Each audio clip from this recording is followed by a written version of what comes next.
जी good morning कैसे हैं आप सभी। गुड मॉर्निंग कैसे हैं आप सभी। और कैसा रहा आप लोगों का इंडिपेंडेंस डे। अच्छा था। ओके। हाँ जी। और कल एक इम्पॉर्टेंट अनाउंसमेंट हुआ है कि अब जो भी नॉर्मल यानी कि अगर आप कैटेगरी में नहीं हैं, अगर आप if you are not OBC और एससी तब भी कोई दिक्कत नहीं। अब जो भी सामान्य स्टूडेंट है और बीपीएससी का अगर प्रीलिम्स निकालते हैं तो उनको 50,000 की धनराशि दी जाएगी। आप चाहे बीपीएससी का निकालिए चाहे यूपीएससी का निकालिए, ठीक है। तो एक तरह से ऐसा कुछ नहीं है। शायद ये आप लोग शायद वैद पे कहाँ चलते हैं, पहले से ही ये प्लान।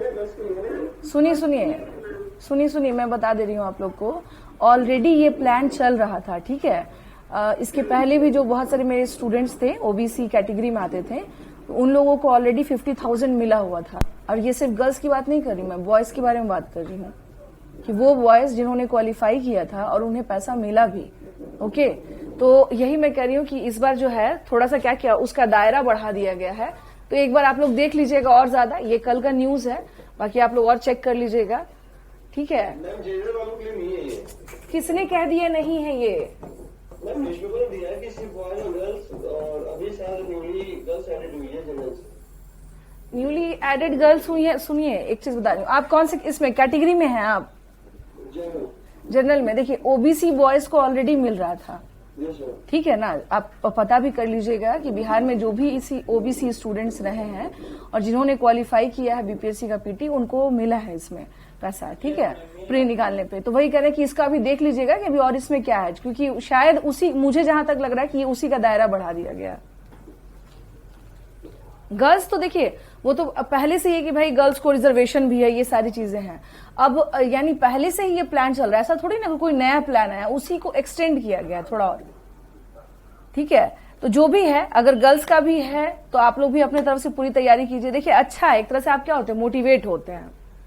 अगर इस तरह का कोई प्लान अगर आता है, स्कीम आता है, तो उससे क्या, आपको मैं बता रही हूँ, मेरा एक स्टूडेंट था ओबीसी कैटेगरी में था, उसने 2 बार पीटी निकाला और 2 बार उसको 1 लाख मतलब 50,000 का राशि मिला।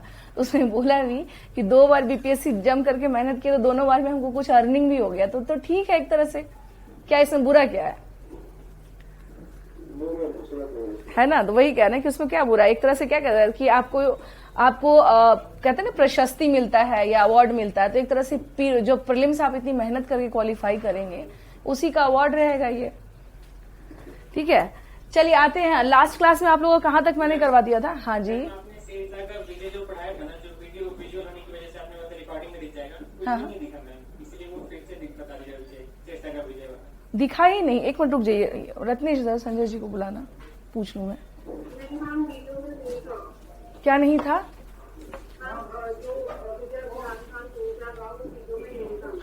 अच्छा, मतलब उसमें प्रॉब्लम आ रहा है उसमें। अच्छा ठीक है, मैं 1 मिनट अभी बात कर ले रही हूँ उसमें क्या दिक्कत आ रहा है।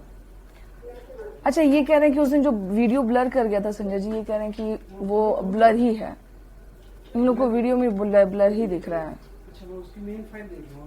अच्छा ये लोग मेल फाइल में पहले एक बार चेक करके आज हो जाएगा, क्योंकि होना तो चाहिए ठीक ठाक उसमें, रिकॉर्डिंग में तो वो ठीक आ जाता है। उसमें जो है ना वो दिख नहीं रहा था आपका, जो आपने जो लिखा है। नहीं वो हो जाएगा वो अच्छा आप लोग बता दिए ना, हो जाएगा, ठीक है, हो जाएगा आप लोगों का, क्योंकि उसमें मेन फाइल में वो सही होगा। हाँ जी, पीछे से आप लोगों की बहुत आवाज आ रही है, प्लीज या तो अपना म्यूट कर लीजिए। अब बिहार स्पेशल में देख लीजिएगा, बिहार स्पेशल में हम लोगों ने कल शेरशाह के बारे में, और हाँ जितने भी स्टूडेंट हैं, जैसे किसी का एग्जाम आ गया, उज्जवल क्लास में है आप। Good morning. सुनिए एक चीज और बता रही हूँ, ज्यादा आप लोग मैं जितने भी स्टूडेंट्स हैं आप सबसे एक बात कहूंगी कि बीपीएससी का ठीक है पीटी अनाउंसमेंट हो गया कि दिसंबर में है, तो इसका मतलब ये नहीं है कि हम बहुत रिलैक्सिंग मोड में चले जाएं, ठीक है। कुछ किसी के एग्जाम्स चल रहे हैं, कोई कहीं चले गए हैं, वो अलग बात है, लेकिन अपना रिदम तोड़िए मत। मैं आप सबसे एक बात कह रही हूँ, ये जो रिलैक्सेशन वाला मोड है ना, यही गड़बड़ कर देगा आप लोग को कि अरे अब तो पीटी चला गया है कहाँ, दिसंबर में, अब आराम से तैयारी करेंगे। ऐसा नहीं है। देखिए उसके पहले सीडीपीओ आप लोग सब लोग भरे हैं, सबने भरा है सीडीपीओ। देखिए एक चीज आपसे बता रही हूँ, बहुत अच्छा क्या है कि आप दिसंबर ना सोच के सीडीपीओ को टारगेट कीजिए, इससे एक तरह से आपके बीपीएससी का प्रीलिम्स भी क्या हो जाएगा, तैयार हो जाएगा आप लोगों का। यानी जो दिसंबर में पेपर देना है उस प्रेशर को आप तब ये दिमाग में लेके चलें कि आपको अक्टूबर में ही पेपर देना है, क्योंकि सीडीपीओ का पेपर तो दे दिया है कि होगा, है ना। और पोस्ट भी बहुत अच्छा है सीडीपीओ का। तो मैं आप सबसे ये कह रही हूँ कि आज से अपने माइंड में ये मत सोचिए कि बीपीएससी का प्रीलिम्स के लिए हम लोग को तैयारी करना है, ये सोचिए कि सीडीपीओ का जो पेपर है उसके लिए हमको एनी हाउ, क्योंकि देखिए आप सीडीपीओ का भी पढ़ेंगे, सेम वही चीजें हैं जो पढ़ना है इसमें, बीपीएससी और सीडीपीओ सेम सिलेबस है। आपको करना क्या है, करना यही है कि उस तनाव को या उस दबाव को जो आप बाद में झेलने वाले हैं उसको यही सोच के अपने माइंड में थोड़ा सा माइंड को अपने चेंज कीजिए, डाइवर्ट कीजिए, और ये सोच लीजिए कि भाई अब जो एग्जाम हो रहा है ये क्या है आप लोगों का, ये आपका अक्टूबर में ही आपका पेपर है, आपको सीडीपीओ अच्छे से परफॉर्म करना है। क्योंकि हो क्या जाएगा, उसका बेनिफिट ये होगा कि दिसंबर की तैयारी आपकी इस दबाव में, इस तनाव में पहले हो जाएगी। एम आई राइट? हाँ जी, है ना। इसलिए कह रही हूँ कि आप लोग ज्यादा ना आराम वाले मोड में मत आ जाइए आप सभी लोग। हाँ, इसलिए मैं आप सबसे कह रही हूँ, और एकदम अपने माइंड में सुन लीजिए, सीडीपीओ का पोस्ट, एक चीज और बताती हूँ, बीपीएससी के कई पोस्ट से ज्यादा बेहतर सीडीपीओ का भी पोस्ट है क्या, चाइल्ड डेवलपमेंट प्रोजेक्ट ऑफिसर। कहीं ना कहीं आपको क्या प्रखंड वगैरह में आपको कहीं ना कहीं पोस्टिंग मिलेगी, और बहुत अच्छा क्या उसमें आप सबके ऊपर हेड होते हैं, वैल्यू भी बहुत ज्यादा है। कल को उसमें क्या होता है कि जैसे जैसे प्रमोशन होगा तो आप उसमें क्या हो जाते हैं, डीसीएलआर कहते हैं या एलआरडीसी कहते हैं, वहां पे वो हो जाते हैं पोस्ट वाइज। तो बहुत अच्छा पोस्ट है वो, आपके अंदर में बहुत सारी जो ब्लॉक पर्यवेक्षिकाएं हैं वो सब रहेंगी, तो वो भी बहुत अच्छा पोस्ट है। अगर अच्छा मौका है तो हम यही कह रहे हैं कि अपने आप को बहुत ज्यादा अभी रिलैक्सिंग मोड में प्लीज मत ले जाइए, नहीं तो यही चीज आपको गड़बड़ कर देगा। आप लोगों ने वो कछुआ और उसका क्या नाम है, खरगोश और उसका सुना है ना आप लोगों ने, स्टोरी कछुआ का सुना है ना। तो कछुआ खरगोश में क्या होता है, हाँ? याद है कछुआ और खरगोश दोनों एक साथ निकलते हैं। फिर खरगोश को लगता है कि अरे मैं तो इतना डिस्टेंस पार कर ही गया हूँ, कुछ देर बाद आ जाएगा, थोड़ा देर रेस्ट कर लेता हूँ। तब तक मैं कछुआ धीरे धीरे पहुंच गया, और खरगोश जो थे जिनको बहुत कॉन्फिडेंस था कि मेरी चाल बहुत तेज है, रेस्ट कर ले, फिर क्या हो गया, मामला गड़बड़ हो गया ना। तो ये कहानी आप लोगों को पहले ही पता, रेस्ट में नहीं ले जाना है दिमाग को। चलिए यहां पर आते हैं। देखिए मैंने बताया था कि शेर शाह सूरी के बाद दाऊद खान कररानी नाम है इसका, ये ध्यान रखिएगा। दाऊद खान कररानी जो था, ये यहां पर हम लोग क्या देख रहे हैं कि स्पेसिफिक जो शेर शाह का एरिया कह लीजिए बिहार में, ये मेडाइवल का नोट्स चाहिए। देखिए क्या उज्जवल बोल रहे हैं आप? अच्छा, आस्था से मिला है कि नहीं मिला है नोट्स आप लोग को? मैं पता नहीं, शायद पीटी बाद मिलेगा। पीटी के बाद देंगे, क्यों? अभी तो कुछ है ही नहीं, जब भी कंप्लेन करो तो बोलते हैं ऐसा ये करो फिर करेंगे, ये करो फिर करेंगे। अब सारे पेपर का यही हाल है, सारे सब्जेक्ट का यही हाल है। अच्छा ठीक है। एक्चुअली नहीं, मैं देखिए मैं बता दे रही हूँ, एक्चुअली मेरी दूसरी जगह भी थोड़ी व्यस्तता रहती है, और जिसमें जहां पर ये नोट्स मेरा रखा हुआ है ना, मुझे थोड़ा सर्च करना पड़ेगा टैब वगैरह पे, पहले से ही कोई फोल्डर है मेरा, तो उसमें थोड़ा सा हमको टाइम देना पड़ेगा। आप इतना मुझे 1-2 दिन का समय दीजिए, मैं आराम से ढूंढ करके आप लोग को सेंड कर दूंगी, ठीक है? जरूरत नहीं है कि पीडीएफ कोई भी फॉर्मेट हो तो चलेगा, लैपी पे कुछ नहीं करना है उसे। ठीक है, कोई दिक्कत नहीं है, मैं मेडिवल का आप लोग को दे दूंगी नोट्स, उसके लिए कोई इशू नहीं है। बट समस्या ये कि मेरे पास थोड़ा समय कम रहता है, मैं आज देख लूंगी जाकर के कहाँ पर है, ठीक है? नोट्स तो है, मैं आप लोग को सेंड कर दूंगी। ये आ जाइए, देखिए मेडिवल करना चाहिए, मिल जाएगा आप लोग को। दाऊद खां कररानी, ध्यान दीजिएगा। तो दाऊद खां कररानी हम लोग क्या देख रहे हैं कि स्पेशली जो शेरशाह वाला जो क्षेत्र था, जो एरिया था ये वाला शेरशाह सूरी का, तो ये वाला एरिया किस पे यहाँ पे कौन रूल कर रहा होता है? शेरशाह। अब एक मूवी भी आई, आप लोगों ने सुना होगा, कैप्टन विक्रम बत्रा पे, इनका नाम क्या रखा गया था कोड वर्ड में? शेरशाह। अभी आई है एक मूवी, सुना भी होगा आप लोगों ने, है ना? तो शेरशाह क्यों रखा गया है समझ में आ ही गया होगा, शेरशाह का टॉपिक मैंने पढ़ा ही दिया था, है ना? तो बहुत ही बहादुर और जिसका साम्राज्य यानी मुगलों को जिसने क्या किया, चुनौती दिया। तो दाऊद खां कररानी यानी आफ्टर शेरशाह के बाद अगर हम लोग देखें तो ये कौन है? इसने यहाँ पर शासन किया था, ठीक है ना? इसने क्या किया था? यहाँ पर शासन किया था। और उसके अलावा हम लोग क्या देखते हैं कि जब ये आता है दाऊद खां कररानी, एक क्वेश्चन आपका बन सकता है कि when was Akbar sent his मुनीम टू बिहार, अकबर ने किसके काल में अपने मुनीम को भेजा था बिहार के क्षेत्र में, यानी जो अफगान वाला जो एरिया है, या कह सकते हैं जो सासाराम वाला जो एरिया है, तो यहाँ पर अकबर ने किसको भेजा था, ठीक है?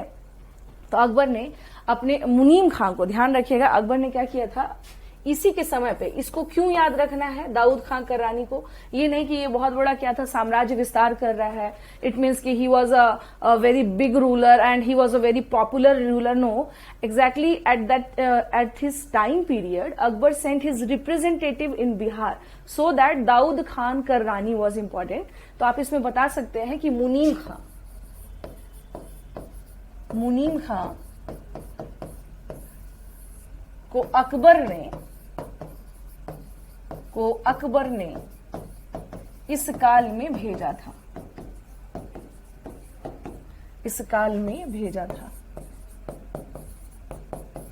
इट मीन्स हम लोग क्या देख रहे हैं कि अकबर सेन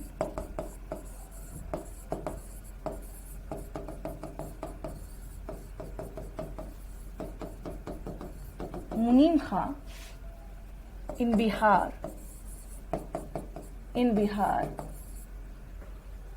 किसके टाइम पीरियड पे, in the time period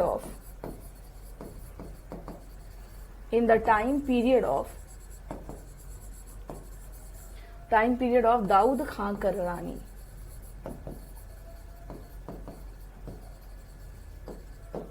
Dawood Khan Karrani यानी अकबर ने मुनीम खां को क्या किया था, भेजा था, कब भेजा था, कहां भेजा था, हो सकता है आपके प्रश्न इससे भी बन सकते हैं। तो 1573 में पटना भेजा था, ये ध्यान रखिएगा, कहां भेजा था इन 1573, कहां, पटना।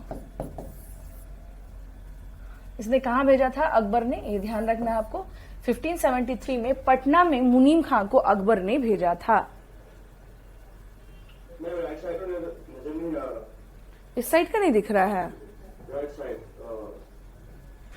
कहीं एक बार देखना रत्नेश कहां पे ब्लर कर रहा है, किधर, इतना ही ना, अकबर सेन ये नहीं दिख रहा है आप लोगों को, एक मिनट रुक जाइएगा, हाँ अब देख लेना, एक बार आप लोग देख लेना, अब दिख रहा है आप सभी को, सिर्फ उज्जवल आपको नहीं दिख रहा है कि बाकी सभी को नहीं दिख रहा है, बाकी लोग को तो दिख रहा है, उज्जवल आप में को क्यों नहीं दिखाई दे रहा है, हाँ इस पे तो दिखाई दे रहा है, इधर आके आप देखिए, हाँ जी उज्जवल आपके में ही कुछ प्रॉब्लम है, एक बार चेक कीजिए, दिख तो रहा है मुझे स्क्रीन में जहां तक दिखाई दे रहा है,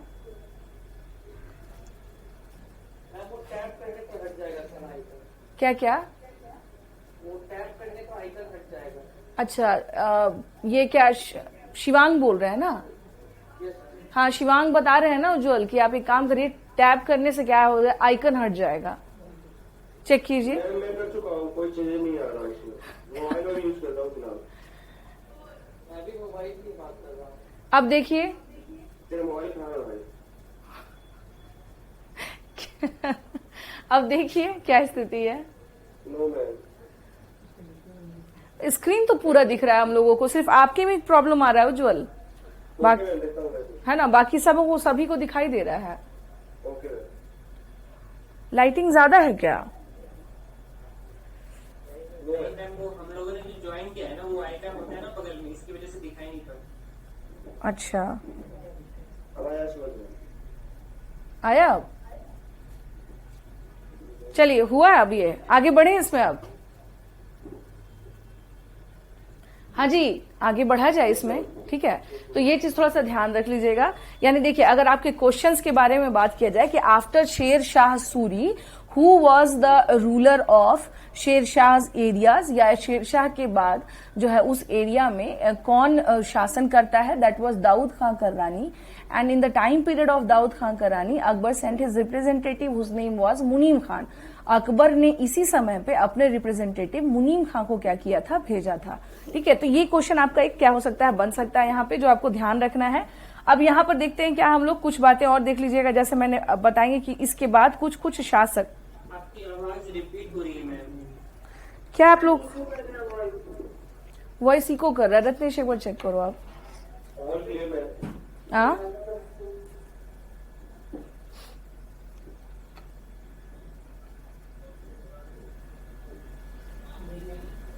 अब देख लीजिए, अब ठीक है, यस मैम, अभी को नहीं ना कर रहा है, नो मैम, ओके ओके, ठीक है। तो यहाँ हम लोग क्या देख रहे हैं कि इसके बारे में आपको ये ध्यान रखना है। इसके बाद कुछ छोटे छोटे शासक और आते हैं, ठीक है ना। छोटे छोटे शासक इन द सेंस कि बिहार में सिपा सालार, यानी ये लिख लीजिएगा, मुजफ्फर खां तिरबाती।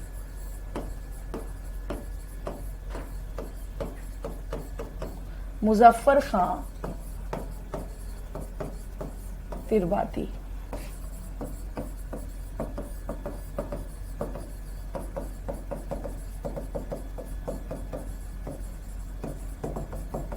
मुजफ्फर खां तिरबाती, ठीक है। अब ये कौन था भाई? तो ये 1575 से 78 तक, इसका टाइम याद रखना है आपको, फ्रॉम 1575 टू 78, ये इसका समय है।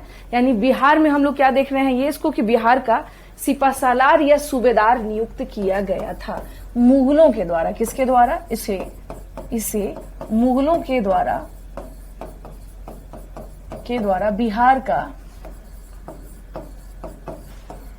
बिहार का सिपाह सालार नियुक्त किया गया था। इसका मतलब इस समय में बिहार मुगल के इसमें आ गया था ना? हाँ बिल्कुल। देखिए एक चीज बताती हूँ, मुगल्स जो थे ना, मुगल्स के 12 सूबा हुआ करते थे। क्योंकि आपको पता है सबसे ज्यादा एक्सपेंशन किसके टाइम पीरियड पर हो रहा है? अकबर के टाइम पे। और उसके बाद वही एक्सपेंशन क्या होता है, उसी को बनाए रखते हैं, जहांगीर हो जाए चाहे शाहजहां हो जाए। तो मेनली अकबर के टाइम पे ही क्या हो रहा है, मुगलों का एक्सपेंशन हो रहा है।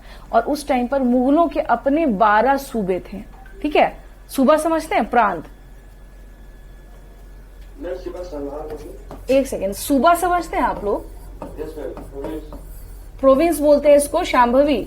सूबा का मतलब होता है प्रोविंस, शांभवी इसका मतलब समझती हैं? सूबा नहीं, वो तो मैं समझ रही हूँ, इसका हिंदी सबने और इंग्लिश बता दिया। मतलब क्या था ये? स्टेट कह सकते हैं। हाँ, मतलब मुगलों का जो राज्य जिसको कहा जाए, तो ये क्या था, मुगलों का एक तरह से क्या था, ये प्रांत हुआ, मुगलों का प्रांत, यानी इनका अपना स्टेट। और उस टाइम पर, मुगल्स के टाइम पर, आपको मैं बता दूं, 12 सूबे इनके हुआ करते थे, जिसमें से बिहार भी एक था, है ना। उन सभी सूबा में क्या था, बिहार भी एक था। ओके, तो मुगले के द्वारा क्या किया गया था, बिहार का सिपासालार नियुक्त किया गया था मुजफ्फर का तिरबाती को, ठीक है। कब से कब तक, यानी ही वॉज अपॉइंटेड एज सिपाह सालार। अभी बता भी दे रही हूं क्या होता है इसका मतलब, एज सिपाह सालार ऑफ बिहार, ठीक है। सिपाह सालार का मतलब समझ लीजिएगा, इसको अन्य शब्दों में कहें तो इसका मतलब सूबेदार होता है। अब समझ में आया आप लोगों को? सिपाह सालार इज ऑल्सो नोन एज सूबेदार, यानी the one who is representative of Mughals in their province is known as सिपाह सालार और सूबेदार। ओके, यानी वो व्यक्ति जो मुगलों का प्रतिनिधित्व करता हो इनकी सूबों में, उनको सूबेदार या सिपाह सालार कहा जाता था, ठीक है। ओके, और इसी टाइम पे, यानी इसी सेम टाइम पर हम लोग क्या देख रहे हैं कि यहां पर और क्या हो रहा है। अच्छा, एक चीज बताइएगा, ये 1578 जो ये जो टाइम पीरियड है, इस टाइम पे कौन सा रूलर होना चाहिए मुगल्स का? हाँ, इतना डर के क्यों बोलते हैं? हाँ जी, इस टाइम पे कौन सा शासक होना चाहिए? नो, ये बहुत गलत आइडिया कि ये आइडिया नहीं है। अकबर के बारे में नहीं मालूम है आपको? हाँ, उसका एटलीस्ट उसका टाइम पीरियड तो याद रखिए भाई। 1546 से मान के चलिए कि स्टार्ट हो रही है अकबर की कहानी, ठीक है। और 1605, ये याद रखिएगा अकबर के बारे में ओवरऑल इसका टाइम पीरियड अगर देखें, 1546 से लेकर के 1605 में इसकी मृत्यु हो जाती है। किसकी? अकबर की। अकबर का टाइम पीरियड है ये। तो अब एक बात बताइए, किसने कहा नो आइडिया? अब ये क्लियर है, अब आइडिया हो जाएगा कि किसका शासन है ये? अकबर का शासन है ना ये। और एक चीज और बता देती हूँ, आप लोगों ने बुलंद दरवाजा का नाम सुना होगा, है ना, कि जो अकबर ने कहाँ बनवाया है। स्पेशली आप जाएंगे जब वहां पर फतेहपुर सीकरी जो है, वहां पर इसने क्या किया है, बुलंद दरवाजा बनवाया अकबर ने। तो इसी समय पे अकबर का गुजरात जो विजय है वो भी हो रहा होता है, जिसके कारण हम लोग क्या देखते हैं यहाँ पर कि उसने बुलंद दरवाजा उसी की मेमोरी में उसने क्या किया था, बनवाया था। चलिए इसमें आगे आते हैं। हाँ मुजफ्फर खां के नाम पे ही मुजफ्फरपुर है क्या? हाँ, ये यही सब थे और क्या, इन्हीं लोग के नाम पर है। आप इनफैक्ट आपने सुना होगा पटना का जो नाम है वो अजीमाबाद हुआ करता था पुराना, जो मुगल्स के टाइम पर। तो वो क्या है कि वो उस टाइम पे भी मुगल किंग था, तो इन्हीं लोग के नाम पर क्या है जो जगह आप बोल रहे हैं। इतना तो आप लोगों ने लगा ही लिया तुक्का। चलिए आइए, तो मुगलों के द्वारा इसको क्या किया गया था, इसका सिपह सालार नियुक्त किया गया था। और साथ में एक चीज ध्यान रखिएगा, आपसे अगर क्वेश्चन ये पूछा जाए कि टोडरमल को, ठीक है ना, टोडरमल को कब बिहार में विशेष अधिकारी बनाया गया था या बिहार का, सेम इसी टाइम पर। टोडरमल का नाम सुना है ना आप लोगों ने?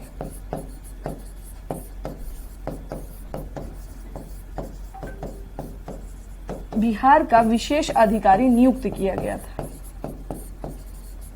हाँ जी, टोडरमल हिस्ट्री में क्यों फेमस है? बस यही एक बात था। मैम वो अशोक का सेना नायक था। किसका? अशोक का। अशोक का? अब अशोक कहाँ से आ गया? अशोक बोले, अकबर, सॉरी मैं अकबर, मिस्टेक अशोक हो गया, अकबर। देखिए, टोडरमल के बारे में एक चीज आप छोड़ दीजिए, ये सब सारी बात छोड़ दीजिए। पी चिदम्बरम क्यों जाने जाते हैं? Ma'am finance. अच्छा, डॉक्टर मनमोहन सिंह को प्रधानमंत्री के अलावा उनकी क्या आइडेंटिटी है? इकोनॉमिस्ट है। सुनिए, मैं बताना ये चाह रही थी, इकोनॉमिस्ट है। Todarmal is like economist of Mughals. Clear है? टोडरमल जो आर्थिक स्थिति से संबंधित जो भी पॉलिसियां होती थी, लाइक लैंड रेवेन्यू कैसे लिया जाएगा, क्या प्रोसेस होना चाहिए, ये सारी चीजें टोडरमल के द्वारा ही की गई थी। और टोडरमल ने एक किताब भी, टोडरमल की जो भी पॉलिसीज है, आईने दहसाला यानी 10 इयर्स का जो लैंड रेवेन्यू का जो रखा गया और क्या प्रोसीज्योर था, वो सारी बातें आपको टोडरमल की आईने दहसाला में मिल जाएंगी। तो बेसिकली अगर पूछा जाए कि अकबर के समय का इकोनॉमिस्ट कौन था यानी अर्थशास्त्री कौन था, दैट वाज टोडरमल। ओके है?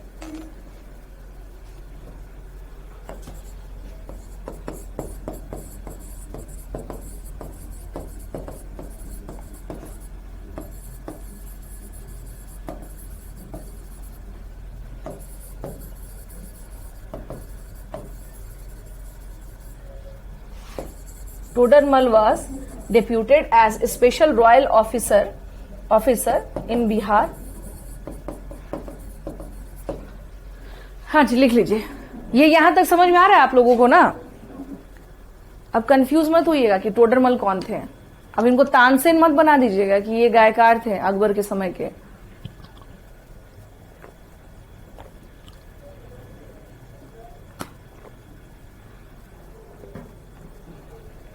टोडरमल जो हैं ये बेसिकली क्या थे, फिनांस से रिलेटेड ये क्या थे यहाँ पर, ही वॉज कह लीजिए कि अर्थशास्त्री थे। He was in Mughal time period और बहुत ही फेमस रहे हैं ये because of new kind of land revenue policy which was implemented by Todarmal.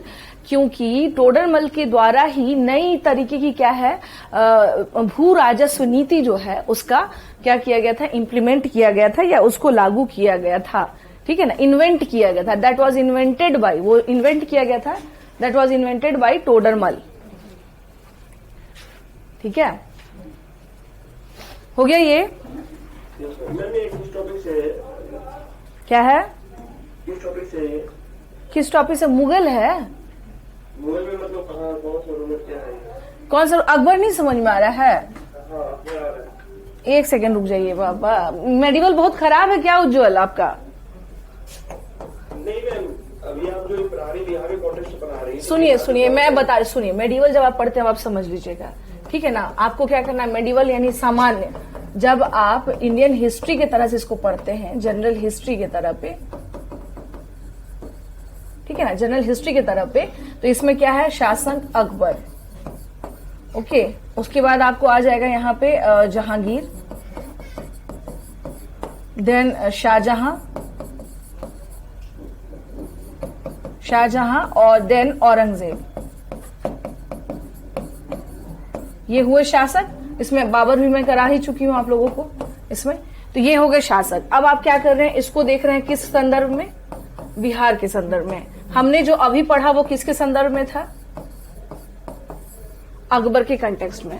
समझ में आ गई बात? ठीक है।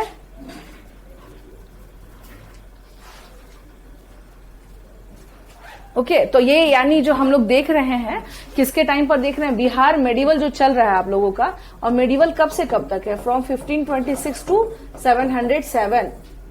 ठीक है, 1526 का मतलब क्या हो गया, टिल जो आप समझ लीजिए पानीपत का जो फर्स्ट बैटल होता है जब बाबर आता है, और उसके बाद से लेकर के लास्ट टिल और द डेथ ऑफ औरंगजेब 1707 में औरंगजेब की मृत्यु हो जाती है।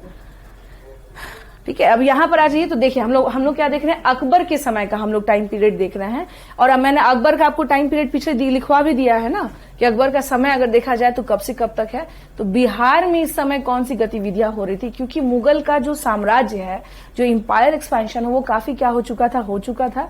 अब उसके बाद हम लोग क्या देख रहे हैं कि यहाँ पर क्या गतिविधियां चल रही थी। ठीक है, अब यहाँ पर देखिए, यहाँ पे क्या देख रहे हैं कि 1576 में, एक चीज ध्यान रखना, इसी बीच में यानी अकबर के काल में ही हम लोग क्या देख रहे हैं, इन 1576 दाऊद खां को पराजित किया गया।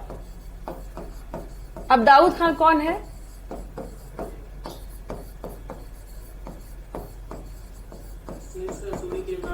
हाँ यानी शेरशाह सूरी का वंशज है, जो कि शेरशाह के बाद यहां पर क्या कर रहा है, शासन कर रहा है। इट मीन्स कि यहां पर हम लोग क्या देख रहे हैं कि इन 1576 दाऊद खां, शांभवी क्लियर हो रहा है आपको? कहीं कंफ्यूजन हो तो तुरंत पूछ लीजिएगा। दाऊद खान डिफीटेड, इसको पराजित कर दिया गया। ठीक है, यानी यहां पर कहा हम लोग देख रहे हैं, स्पेशली कौन सी जगह पे, राजमहल का नाम सुना है आप लोगों ने? कहाँ है ये? यस, झारखंड में। देखिए अभी जो करंट आपको मैं बता देती हूँ, ये झारखंड का मैप है। झारखंड में ये वाला जो एरिया, यानी अगर आप इसको बिहार के कंटेक्स्ट में देखें, देखिए तो ये रहा आपका साउथ बिहार, ठीक है, और ये रहा राजमहल का एरिया, जिसको राजमहल की पहाड़ी भी कहते हैं। देख रहे हैं आप सभी लोग?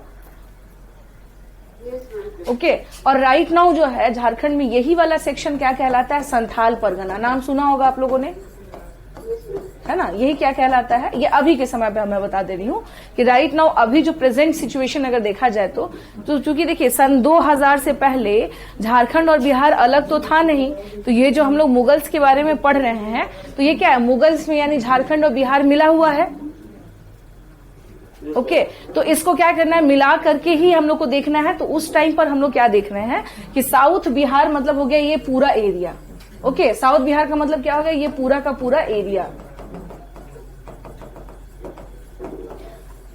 ठीक है, साउथ बिहार का क्या मतलब हो गया, यहाँ पर पूरा एरिया। और इस पूरे एरिया में हम लोग क्या देख रहे हैं यहाँ पर कि कौन डिफीट किया गया, लास्ट में दाऊद खां को डिफीट कर दिया गया राजमहल के क्षेत्र में। ठीक है ना, यानी जो अब झारखंड में जा चुका है। अब उसके अलावा अगर बात करेंगे यहां पर कि इसके बाद 1584 से 94 के बीच में, ये लिख लिया आप लोगों ने, हो गया सभी का? ठीक है, तो अब देखिए ये क्या है, अकबर के समय पे हम लोग क्या देख रहे हैं, दाऊद खां का हम लोग देख रहे हैं कि इस टाइम पर क्या देख रहे हैं यहाँ पर कि एक तो मुनीम खां को भेजा अकबर ने। सेकेंड थिंग इज दैट कि इसी टाइम पर Todarmal became the main officer और रॉयल ऑफिसर ऑफ कह सकते हैं ऑफ बिहार सूबा। And third thing is that कि Daud Khan was also defeated in Jharkhand area, जो राइट नाउ अब झारखंड में जा चुका है, इसको पराजित किया गया था। अब यहां का यानी Bihar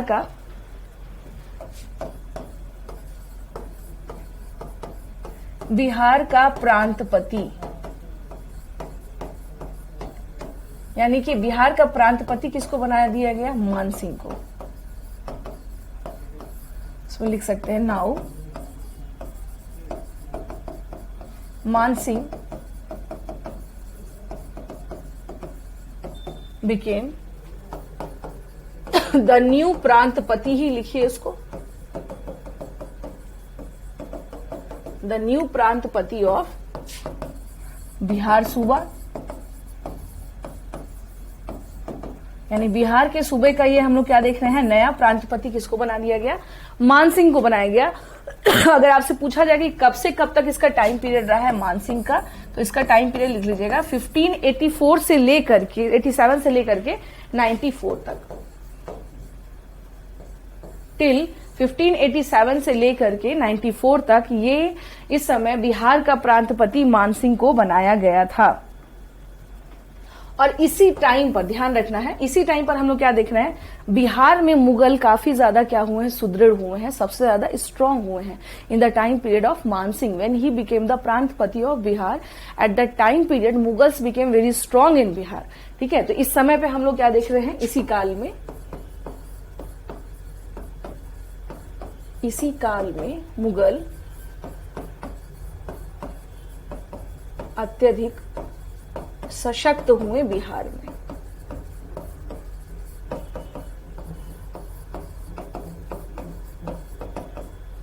in this time period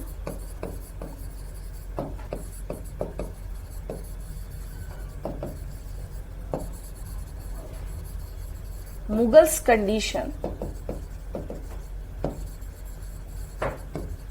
became very strong in Bihar. लिख लीजिएगा इसे, यानी इसी के समय पे मानसिंह जो है, इनके ही काल में हम लोग क्या देख रहे हैं कि मुगलों की स्थिति क्या हुई है, सबसे ज्यादा अच्छी या सुदृढ़ हुई है। 1587 से 94 के बीच में, यानी अब समझिए कि अकबर का अगर देखा जाए तो इस टाइम पे क्या होगा, अकबर बहुत ही नौजवान रहेगा या बूढ़ा हो चुका रहेगा इस टाइम तक? बिल्कुल 1605 में क्या हो रही है, उसकी मृत्यु ही हो जा रही है। लिख लीजिए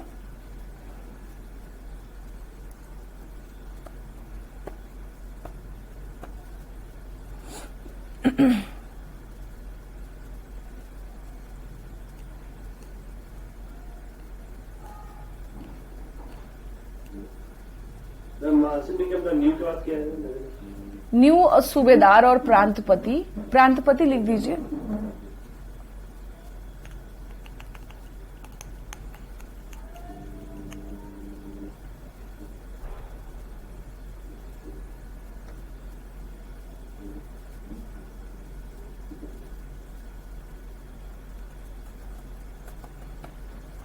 हो गया ये,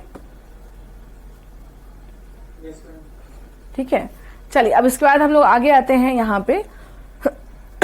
अब देखिए, आप लोगों ने सुना होगा कि अकबर के टाइम पे ही उसके बेटे जहांगीर ने क्या किया था, विद्रोह कर दिया था, ये पता होगा आप लोगों को।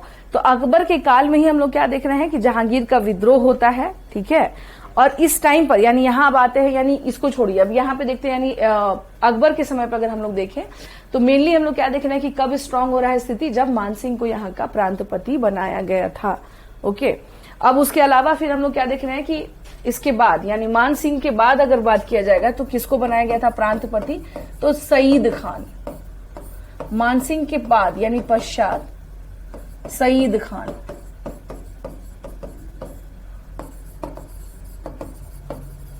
After Man Singh Saeed Khan became the new, क्या कह रहे हैं हम लोग इसमें, प्रांतपति। ये नया प्रांतपति बनाया गया। मानसिंह के बाद की कहानी है ये, आफ्टर मानसिंह, ये ध्यान रखना है।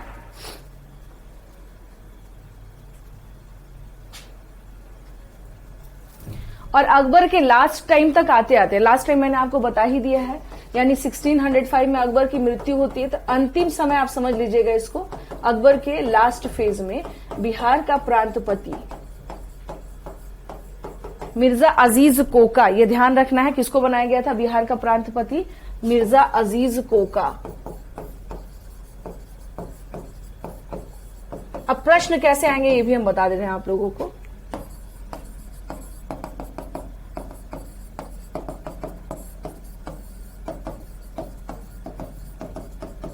मिर्जा अजीज कोका, देखिए प्रश्न आपका ये हो सकता है कि मिर्जा अजीज कोका, अब जैसे आपको समझना क्या है, आपको तीन चीजें ध्यान रखनी है। क्या, मानसिंह, सईद खान एंड यहां पर कौन है, मिर्जा अजीज कोका। ठीक है, हो सकता है आपसे एक प्रश्न हो जाए कि इन तीनों में, सॉरी, इन तीनों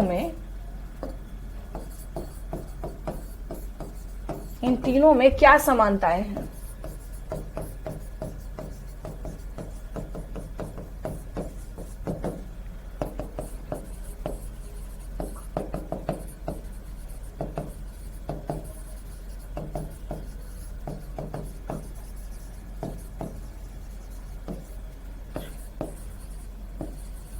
ये जो तीन है ना, इन या फिर कह सकते हैं कि what is similarity in between three, जो ये जो तीन जो हैं 3%, इन तीनों में हो सकता है आपका एक प्रश्न बन सकता है कि इन तीनों में इनका नाम दे दे, मान सिंह, सईद खान और मिर्जा अजीज कोका। ओके, तो आपसे ये प्रश्न बन सकता है कि इन तीनों में क्या सिमिलैरिटी है, बताइए। तीनों प्रांत बिहार के अकबर के साथ। हाँ जी, बाकी लोग बताइए। अकबर को। अच्छा, और लोग? जी मैम, सूबेदार हमें मिर्जा अजीज को का लास्ट प्रांतपति है। हाँ, शांभवी, क्या सिमिलैरिटी है? किसी का एक मिनट, किसी का आवाज ना कुछ वो हो रहा, अपना माइक ठीक कीजिए, बहुत आवाज वैसे खराब आ रही है। हाँ शांभवी बताइए। हम ये तीनों अकबर के सूबेदार थे। हाँ और मिर्जा अजीज को का लास्ट सूबेदार थे मैम। ओके, तो देखिए मैंने आपसे क्या कहा, आपको ध्यान यही रखना है, सिमिलैरिटी अगर नाम आ जाता है एक साथ क्वेश्चन में कि क्या समानताएं हैं, व्हाट इज सिमिलैरिटी, तो ध्यान रखना अकबर के समय के हैं। ये सबसे मेन यही है कि अकबर के समय के हैं, तो इससे क्या रहेगा, आपको रिकॉल रहेगा। अगर इन तीनों का नाम देख लेते हैं तो आप समझ जाइएगा कि ये किसके टाइम पर है, अकबर के टाइम के हैं, बिहार से रिलेटेड है, दैट्स वाई इनके बारे में पूछा जा रहा है। ओके है ये, यहां नहीं दिक्कत आएगी ना इसमें अब? ठीक है, चलिए अब आगे बढ़ते हैं इसमें। तो ये था अकबर के समय पे। अब जैसे मैंने आपको पिछले वाले स्लाइड में बताया था, एक मिनट देखिएगा, ये मैंने अकबर बताया था। किसी का माइक बहुत खराब आवाज आ रहा है, प्लीज म्यूट कर दीजिए आप लोग, सभी लोग अपना, पढ़ाने में डिस्टर्बेंस हो रहा है। ठीक है, अब यहां देख लीजिएगा, अकबर मैंने बता दिया आपको। अकबर के बाद नेक्स्ट जो है वो कौन है आपको, जहांगीर। अब जहांगीर का हम लोग देखेंगे कि जहांगीर की क्या स्थिति है 1605 से लेकर के 27 तक। This is the time period of Jahangir from 1605 to 27, 1627।